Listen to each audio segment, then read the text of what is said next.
All right, let's get to what's going on with Brian Insurance today. What is our topic of the day? Well, we're going to talk about something near and dear to your heart. Motorcycles and vans. No? Well, also according to Joe Clark, his huge collection of Star Wars memorabilia. Yeah. Well, we're going to talk about collections. Oh, yeah. Yeah.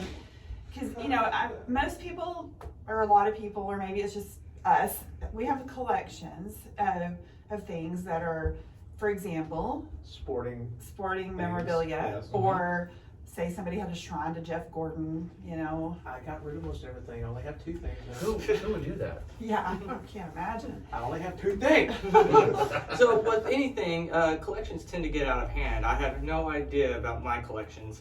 So with anything like this, people can get obsessed and get very large values Yes, going. And what they don't realize is that those collections are limited in the homeowner's policy. So when you start you buy your first one, your second one, next thing you know, you have 7,500 different teacups. And sometimes a collection, there's sentimental value, and it may not be actually worth, the sentimental value, but it's important to that person. I mean, there's so many different examples, like rare books would be one, I think. Yeah. I know a person, a good friend of mine, that has some rare books, and I mean, they're valuable, but they're not as valuable as the sentimental part of it, So, what are some other stuff, Brad? Jewelry and watches, That's a big one. Your 1960s through 70s SWAT watch collection. Swatch watch, yeah. and stuff like fine art, and even things that are not as unusual, I guess, would be like guns. Would be one. Right, because those can get valued very highly, especially with the people that are doing the buy-ups and all that, or have a very large collection. If they look at their homeowners, there's a limit on how much they will pay out for those collections. So, and before you know it, you've got $10,000, $15,000, $20,000 invested. I have a friend down in Crockett who had a classic car collection, and he found out the hard way when his shop went up. He had a $2 million collection, and the insurance company only paid him $20,000 because he did not read the fine print of the limitation on his policy. He saw the larger limit, but the agent didn't explain to him, like, oh, by the way, all those cars in there? Yeah. what we recommend, because there are so many different homeowners forms and special endorsements and what have you, and then there's so many different types of collections out there. If you have a collection, something that whatever it is, and it has value to you, and you would expect to have it replaced, or you'd be reimbursed for the value of something happened, talk to your insurance agent before the claim happens. Talk to them, say, I've got $20,000 worth of Jeff Gordon memorabilia, whatever it is, I don't. I know, no, please don't break into our house and try to steal Jeff. We don't have those anymore. But seriously, whatever it is, you could have antique dolls, you could have even things like silverware, that are valuable, and a lot of times your homeowners are going to limit how much they would pay for those, and there are ways around that. There's special endorsements. If it gets too out there or different of a collection, you might even need a separate type of policy, but the key is to talk about it before a claim happens, so that everybody knows, so that you know and you understand what will happen if there's a fire, if there's a theft, whatever, that what coverage you have and how your coverage would respond for that collection. Yeah, I mean, I would think that a collection, like with what I have, I mean, most of mine is sports memorabilia.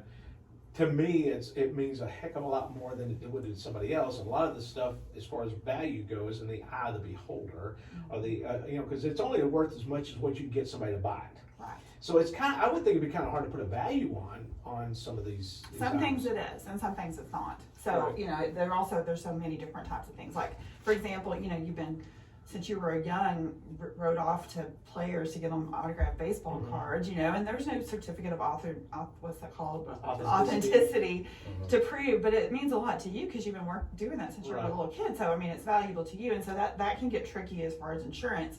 But again, find out what coverage you have and decide, okay, well, do I want to buy this coverage? Do I want to invest in some kind of safe that would be fireproof or something? There's just different things you can do, but again, you just don't want to be surprised and unhappy after there is a loss and you found out, oops, I didn't have the coverage I thought. Should I have filed the day of the great bobblehead destruction? No, those were not really worth Okay, I anything. didn't wonder. And we don't really know what happened. No, I don't. Boat. Had a shelf. No, She it's, came home and the shelf fell off. Yeah. A bunch of them on the floor busted. So it was the great bobblehead incident of 2020. It was it was really sad. yeah, it was a bad deal. But I didn't know if I needed to file insurance or not. Those No. were, and those, I mean, they were mostly Rangers, and nobody wants to buy Ranger memorabilia. Oh yeah, they do. really weren't of any value. Don't right now, it's not. But yeah, it was a sad day in our house. But you know, those aren't really worth anything. I've been one of them lizards. It was probably Alexa.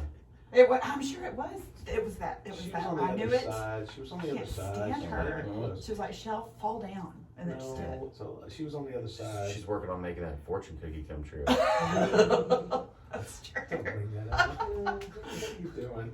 But yeah, collections are pretty big, and I know a lot of people have got collections that are worth some things. So you really need to check into this stuff. You really do, and so just give us a call and tell us, and don't be embarrassed. Everybody has weird collections, you know. I don't. Yeah. Oh well, okay. Some people do. Some You people don't. You don't have any collection. He totally has a He million. is- Well, yeah. Come on. Stuff. Yeah. Up in his house, I know what he's got over there. But yeah, so folks need to give you a call, let you know kind of what's up, and check to find out. 'Cause, I Find mean, out before. seriously, I mean, you might have something that could be worth some. I mean, like, you know, some of the things I have. I don't know what they'll be worth one of these days, but you never know. You never know. So you got to check it out. All right, how do I give you guys a phone call? Well, Or look you up on the web. oh yes, the web. They can call us at 940-549-2525. Come visit us on the second floor of Sierra Bank or at Hudson Oaks, or see us on the web at brianins.com. And that is Brian with a Y. All right, go check it out. Brian Insurance, thanks guys coming by and visiting with us. Thank you. Absolutely. Very much appreciate it. All right, time to take a look at our off-the-wall news. And that is off-the-wall news being brought to you by Rod Bottom Barbecue, and they are open today. They are open today. Yes. It's CrossFit Bowl It's day. CrossFit Bowl It's a day, good so day. Make sure you get by